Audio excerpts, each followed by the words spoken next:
Підприємця в нашій країні іноді ототожнюють з якимось чортом, який обов'язково обкрадає людей, не платить податки. Шептицький абсолютно по-іншому дивився на підприємництво. Оцей позитивний погляд його, оце розуміння важливості підприємництва не тільки для економіки, але й для моралі. От що українські підприємці би мали взяти від Шептицького, щоб ми трошки вийшли на інший рівень. Не роби партнеру чи своєму візаві того, що не хочеш, щоб він розробив тобі. Неетичний бізнес не має шансів для виживання на довгий період. Як вам вдається вибудовувати довіру з ними всіма?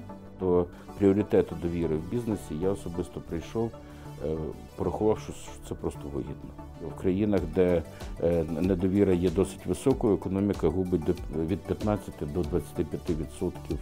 Як ви думаєте, чим постать Шептицького приваблює так багатьох людей? Це можуть бути абсолютно невіруючі люди, зовсім не прихожани Української греко-католицької церкви. Це постать, одна з небагатьох постатей, яка дійсно сформувала українську державність, українську культуру в високому сенсі цього слова.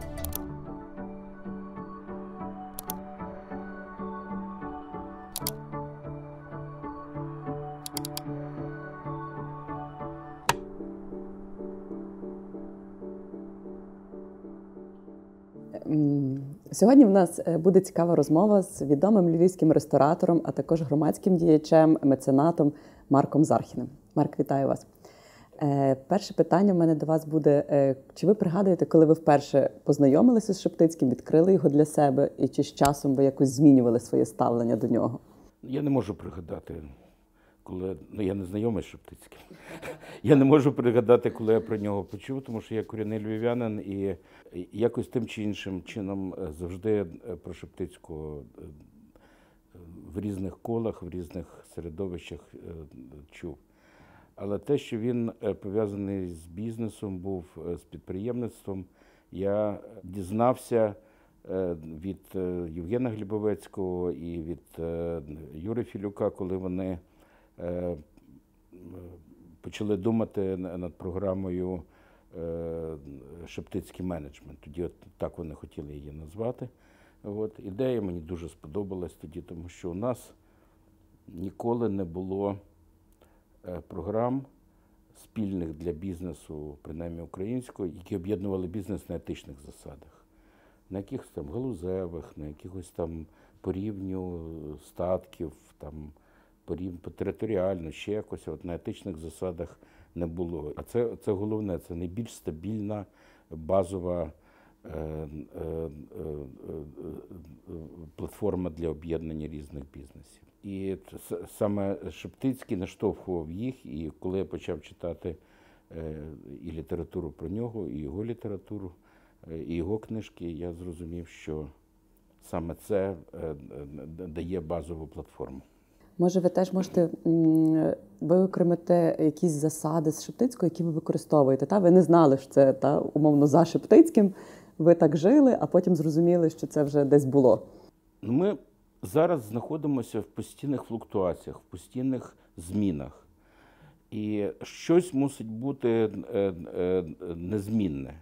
Якийсь хребет, якийсь стрижень, навколо якого намотується, накручується весь бізнес і стосунки в різних бізнес-процесах, в різних перемовинах. Мій бізнес дуже складний, величезна кількість партнерів, тому що я займаюся франчайзингом. Саме це наштовхнуло мене думати в першу чергу про етичні засади. Безумовно, людина неетична не буде вести етичний бізнес.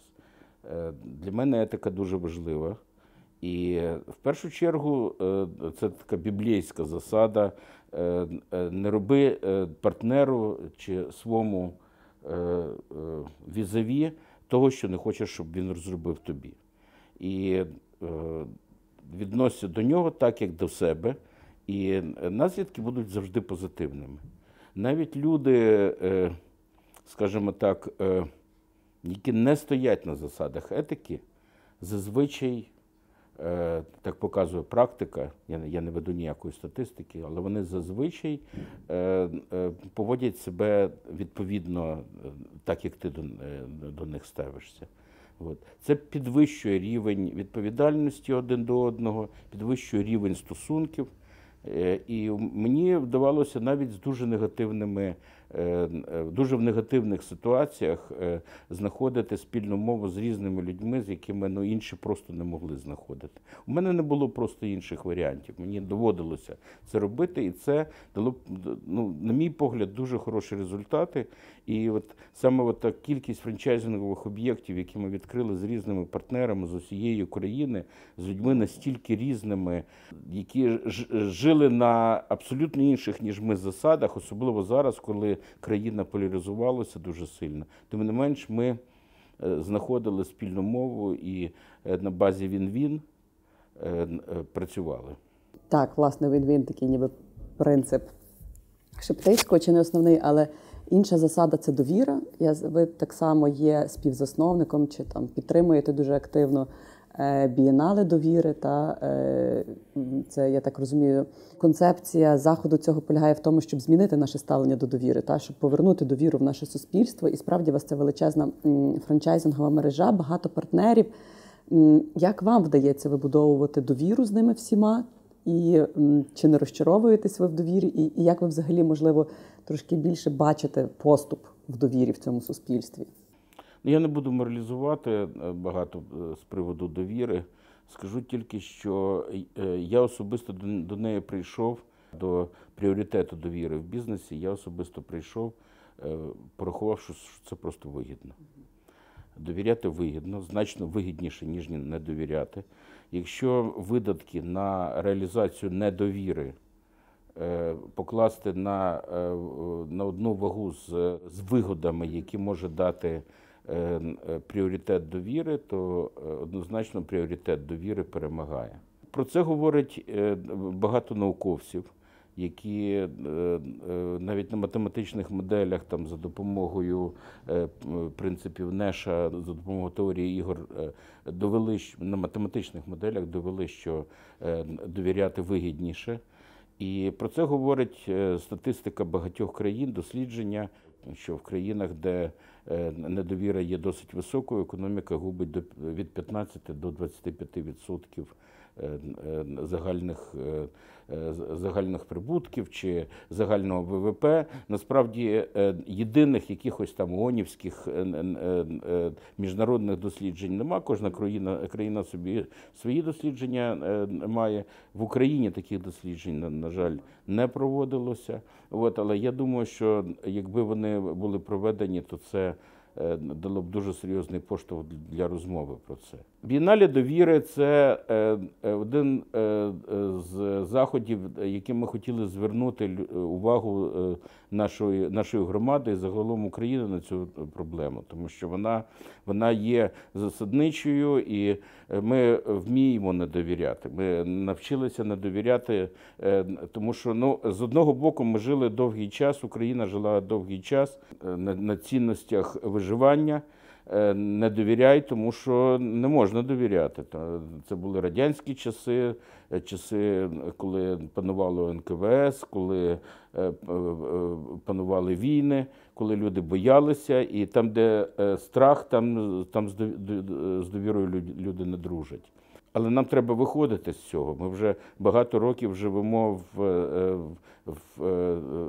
здавалось би, мусимо жити в цінностях розвитку, але ми продовжуємо жити в цінностях виживання.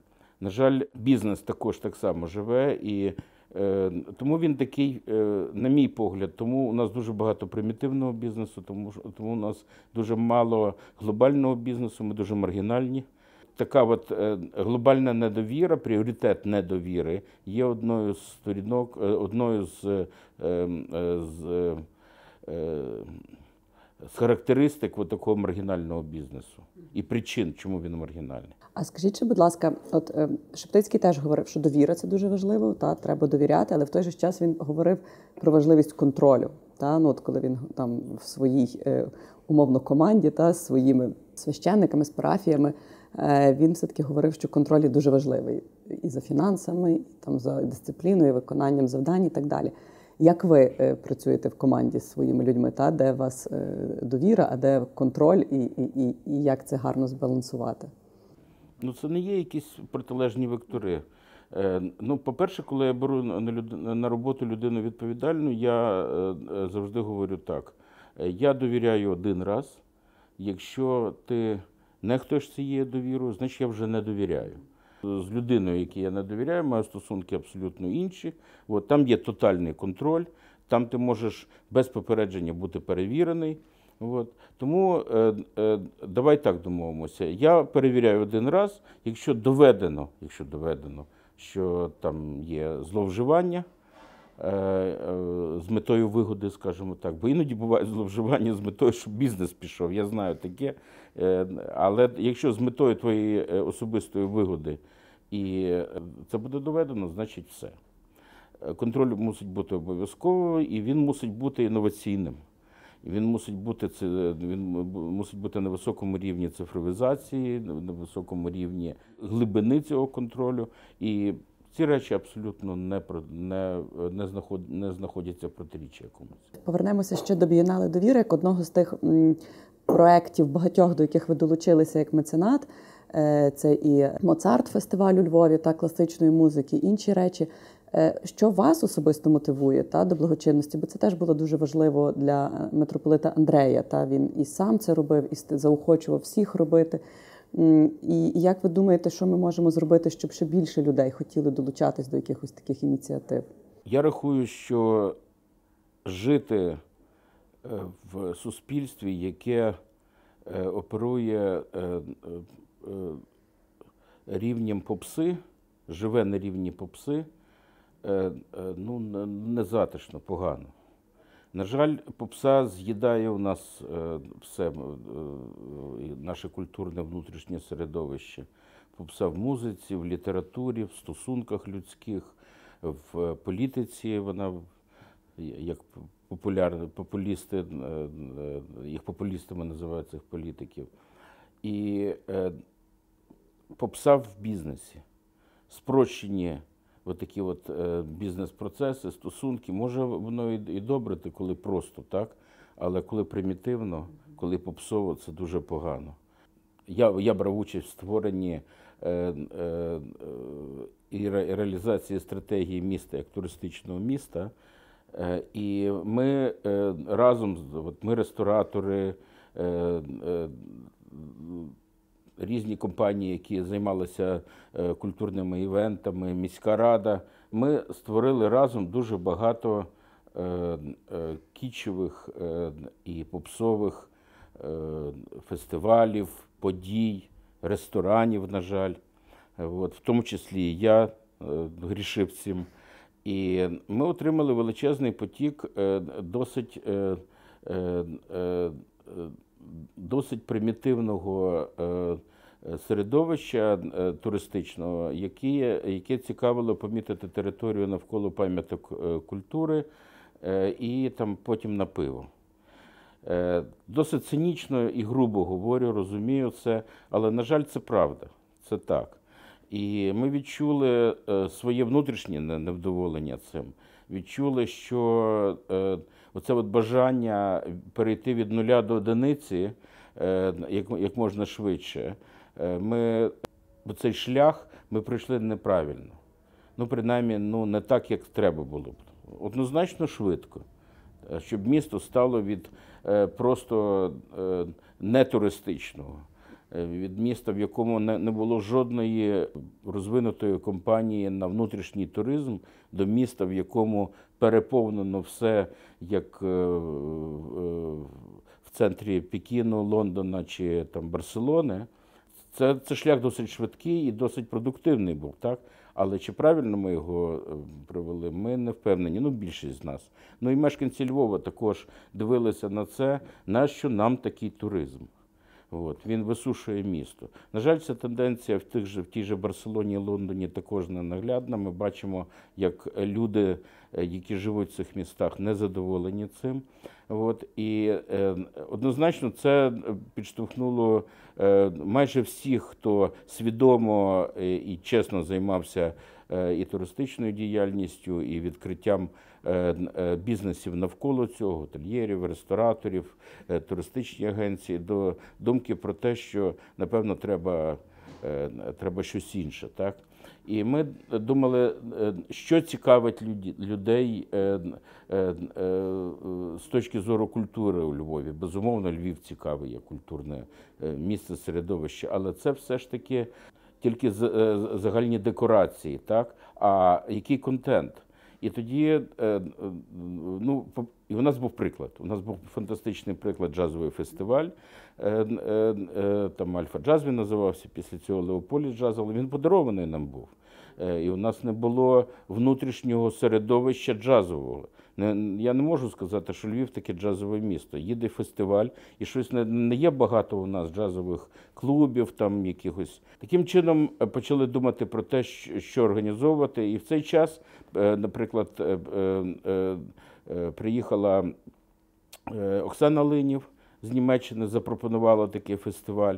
І для нас це було просто фантастика, що дівчина, яку не визнали спочатку в Україні, досягла високого рівня в своїй галузі в Європі і все ж таки повернулася до Львова і хоче тут все ж таки робити такі фестивалі, як фестиваль, присвячений Ксаверу Моцарту, сину Моцарта. Так?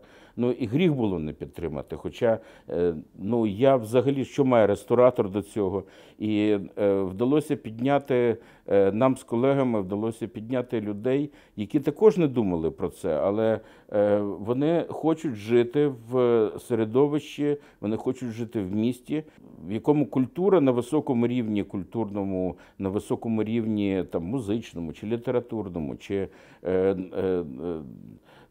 там взагалі на високому мистецькому рівні є нормальним явищем. Тільки такими фестивалями можна долучити багато туристів, відповідно, прийдуть гроші, відповідно, за грішми вже можна розвивати далі внутрішнє середовище культурне і так далі. Це непрості речі, тому що до цього прийти було, це не отак от раз-два. Тому що це фінансувати фестиваль, який коштує там 10-12 мільйонів гривень, досить важко було, складно такі гроші знайти. І тим не менш знайшлися люди з забудовників, на яких зараз там всі в газетах і мас-медіа, і всі люди, що вони там позабудовували весь Львів. Але тим не менш їх також цікавить середовище культурне в місті. Так? І отак поступово сформувалася група. І для мене це було ознакою значно більшого, що на сьогоднішній день бізнес готовий бути вже не спонсором заради реклами, а меценатом. Нашого фабриці дріжджів реклама на фестивалі класичної музики. Так? Тобто це не був крок фінансування заради реклами. Більше того, це не був крок фінансування фестивалю класичної музики, в даному випадку, з метою самореклами. Деякі люди просто фінансували, давали гроші і говорили, ми не дуже хочемо, щоб там про нас знали і так далі. Це надзвичайно надзвичайний стрибок в свідомості нашого бізнесу львівського, який дійсно хоче створити навколишнє культурне середовище. Ясно, що, безумовно, треба в першу чергу, щоб це відбувалося в учбових закладах, якщо ми говоримо про музику, це консерваторія, щоб це відбувалося в наших театрах, в наших філармоніях, на щоденних подіях. Так? Але цей фестиваль, він стимулює такі речі, і це дуже важливо. Я думаю, що це теж дуже в дусі Шептицького. Він це розумів як ніхто, підтримував і музикантів, і художників, і всіх. І я думаю, що чим більше ми будемо переймати це від нього, тим краще нам всім тут Ну, буде. він говорив про те, що треба 10% від своїх прибутків спрямовувати на розвиток культури, мистецтв, і я абсолютно згоден з ним. І більше того, я рахую, що вигода від цього, зиск, він буде обов'язково, тому що чим вищий рівень людей, які мешканців міста, громадян міста, тим вищий рівень статків з часом відбудеться. І це однозначно буде. Як ви думаєте, чим постать Шептицького приваблює так багатьох людей? Це можуть бути абсолютно невіруючі люди, зовсім не прихожани Української греко-католицької церкви. І чи бачили б ви його таким об'єднавчим, якщо б більше людей про нього довідалися для оцих різних, як ви сказали, ми настільки поляризовані зараз, чи ми б могли якось об'єднатися навколо нього? Ви знаєте, бізнес підприємця в нашій країні іноді ототожнюють з якимось чортом, який обов'язково обкрадає людей, не платить податки. Ну, тобто людина неетична, страшно мусить бути, тільки про гроші думає і так далі. І це сумно, тому що ми є частиною цього суспільства і, здавалось би, ну хто ще створює додану вартість тут, так? І саме на підприємництві живе держава, живе ця країна, як і люба країна, зрештою. І Шептицький абсолютно по-іншому дивився на підприємництво. Цей позитивний погляд його, це розуміння важливості підприємництва не тільки для економіки, але й для моралі, і для міцності родинних зв'язків, для фінансування мистецтва і культури, для фінансування освіти і багатьох інших галузей. Оце він бачив це.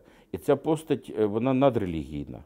Це людина, яка значно ширше дивилася, ніж дивиться просто релігійний діяч.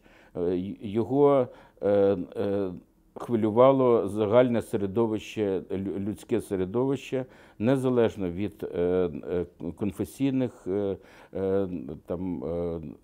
поглядів, незалежно від національних поглядів, і це надзвичайно важливо. Мені здається, що це постать, одна з небагатьох постатей, яка дійсно сформувала українську державність, українську культуру в високому сенсі цього слова.